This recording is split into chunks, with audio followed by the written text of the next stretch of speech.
Magandang hapon sa inyong lahat. Ayan, video tayo. Mag-share tayo ng video ngayon. Siyempre, mag-advise tayo sa ating mga manonood. So, mag-share tayo ng ng story. So, guys, ayan. Ang dami ngayong nagse-celebrate ng ng Undas or Halloween Day. So, mag-share tayo ng uh, story ngayon ng mga about sa ating mga pagpanaw yung mga or ating buhay dito sa mundo. So, ayan guys, ang dami ngayong mga examples ng deaths. Diba, ang dami natin nararanasan na ngayon mga balita na pumapanaw, ganyan. Diba?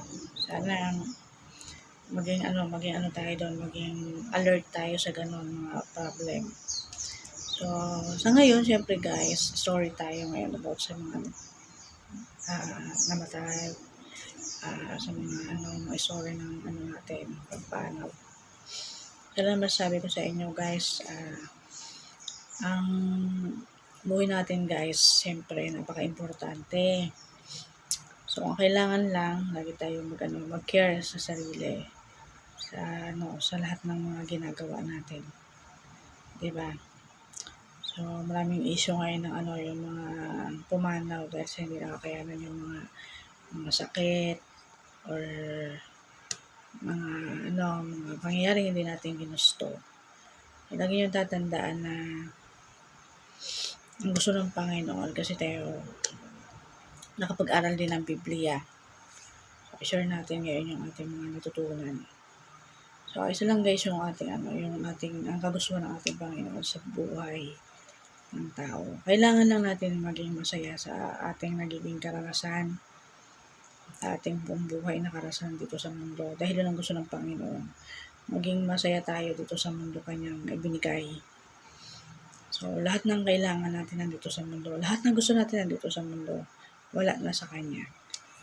So, isa lang yung natin kayo masasabi sa ating mga manonood. Maging masipag lang lagi sa lahat ng ating mga pinagdadaanan. Maging active pa rin yung ating kaisipan sa lahat ng mga pwedeng gawin. At syempre sa mga pamamaraan.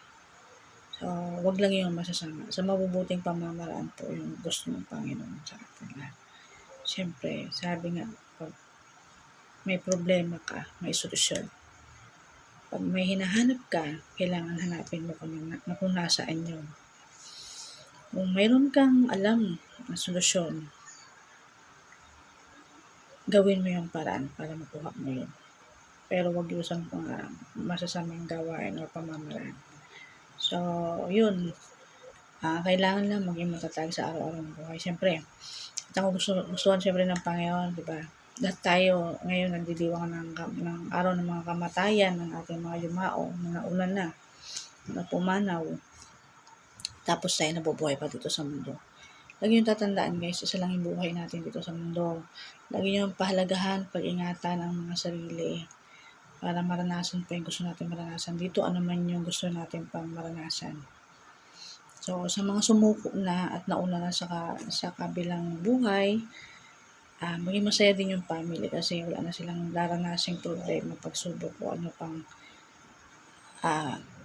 mga karanasan dito sa mundo. Sila ay maaga lang po nakapagpahinga na sa buhay na ginagalawan niya.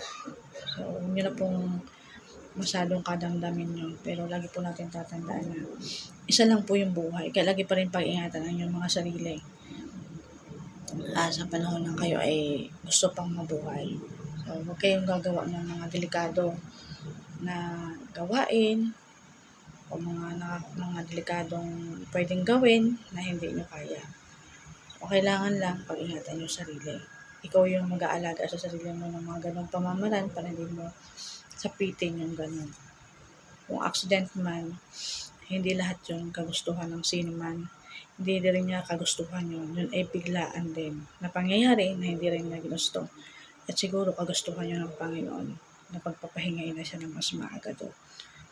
So, yun lang ating may advice sa mga yumao, sa mga nagpakamatay na sinasabi, or namatay na, lahat tayo paparoon sa Kanya.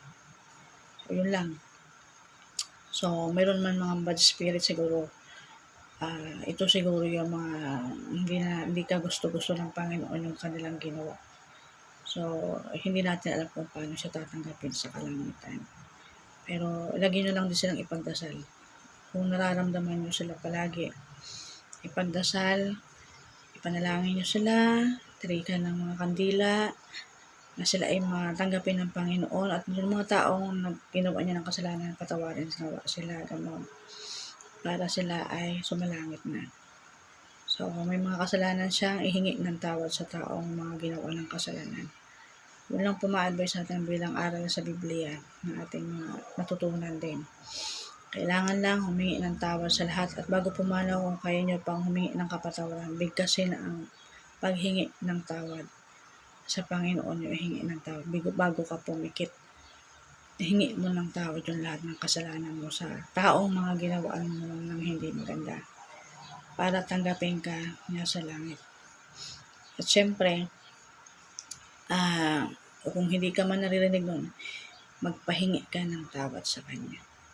Yun lang.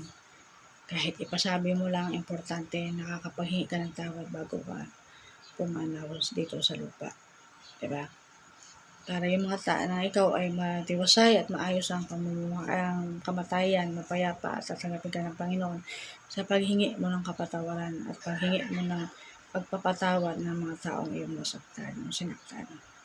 Kailangan lang marunong kayong tumanggap ng mga pagkakamali, marunong kayong tumanggap ng mga kasalanan ginawa nyo at maging totoo kayo hanggang sa huli ng inyong mga buhay.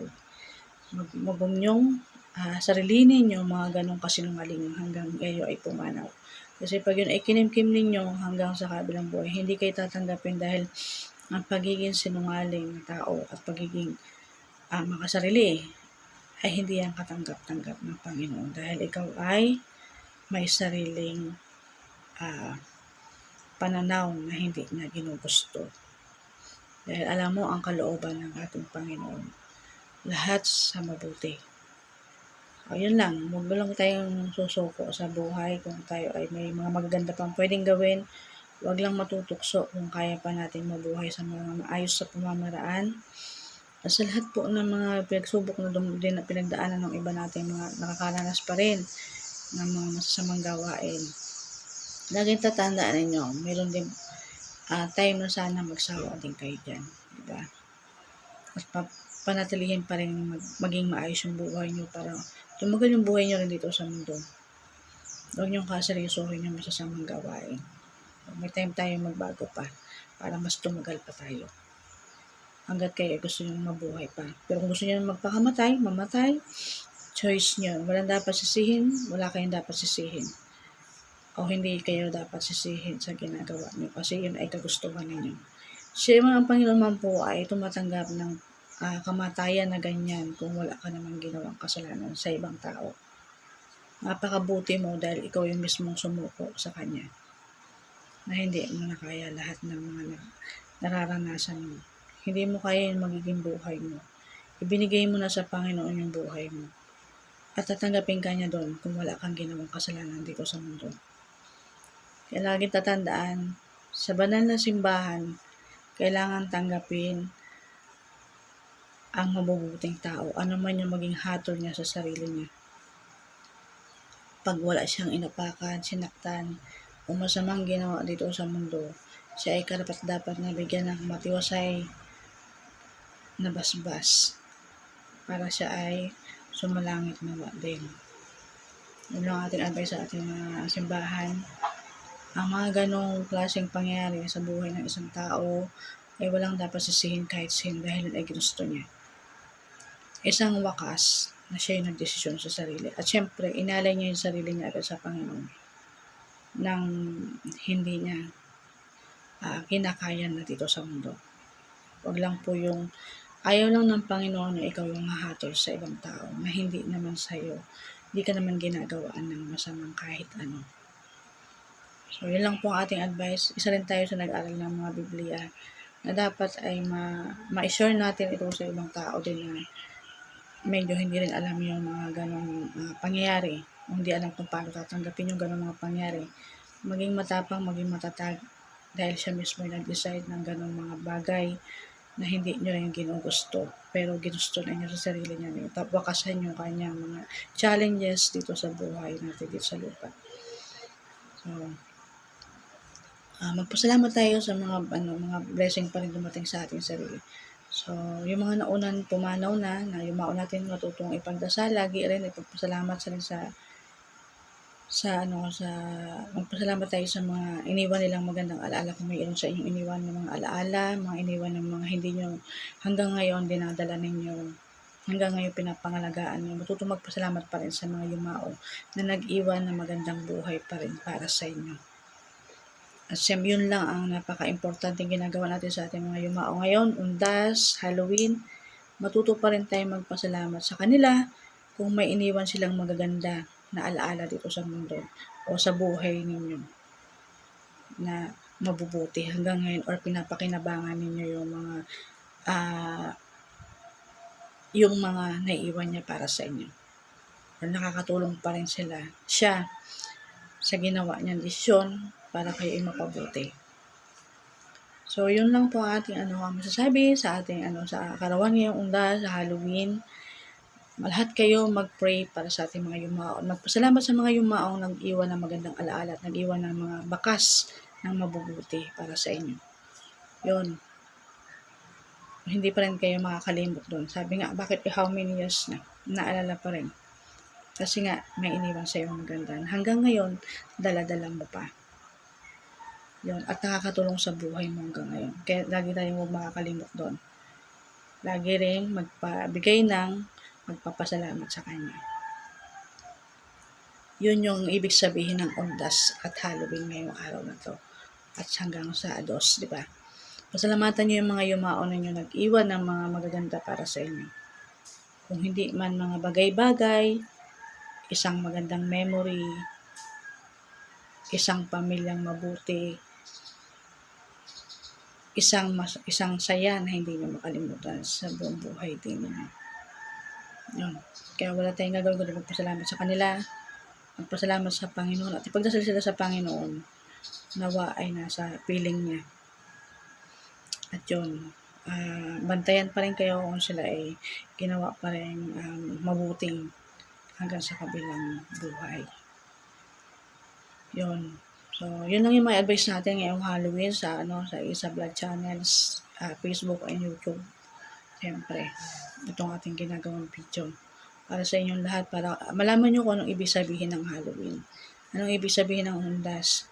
Hindi po porque patay na yung tao, tapos na yung story niya. Meron pong minsan, hindi rin ikinakabuhay nyo na rin yung patay. Kasi nga po, may iniwan sa yung isang ginto na hanggang ngayon dala-dala mo pa. Yun yung dapat natin alalahanin lagi na magpasalamat din sa yumaon nyo. Yun. Siyempre, yun lang ang ibig sabihin ng ating ginagawa dyan sa sementeryo. Yung mabubuting pamilya nyo, mabubuting kamag-anak nyo, ginawan kayo ng mabubuti at iniwanan kayo ng mabubuting buhay, magpasalamat po kayo. At syempre, magpasalamat kayo sa Panginoon. At hanggang ngayon, nasa mabuti pa rin kayo gawa ng taong yung yumao ninyo. So, hindi man tayo lahat pinalad sa ganon, pero matuto pa rin magpasalamat sa Panginoon dahil tayo mga buhay pa. At pumanaw man din sana tayo maging katulad din lang mga huwaran sa kabutihan. Yung iba, di ba? At may iwan din tayo magagandang alaala para sa kanila. So, yun lang. So, may mga ginawa ng kasalanan, matuto kayo magpatawad kung wala naman na yung tao. Para naman yung tao ay maging itirik yung kandila. Yun. Para naman umakit na sa kalangitan lahat. Yun. Maraming salamat guys and thank you for watching Isa Vlog Channel sa Facebook and YouTube. Please follow and subscribe. Thank you for watching and to my share videos for advice to meanings of Undas and Halloween. sessions mo or